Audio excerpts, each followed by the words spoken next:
বন্ধুরা, আজকে ভীষণ গরম পড়েছে। পান্তা নিয়ে বসেছি। এই আমার এক থালা, বৌমার এক থালা। পান্তার জন্য নিয়েছি মাছ ভাজা, মরিচ ভাজা, পেঁয়াজ, আলু সেদ্ধ, আর এই যে ঘন করে একটু ডাল নিয়ে নিচ্ছি।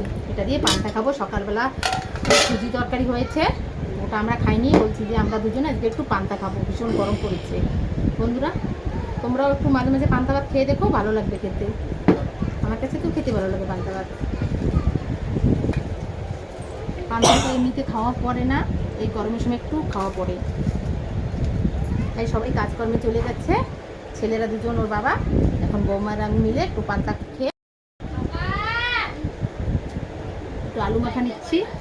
এটা বৌমা খাবে। একটু পেঁয়াজ নিচ্ছি, একটা মাছ নিচ্ছি।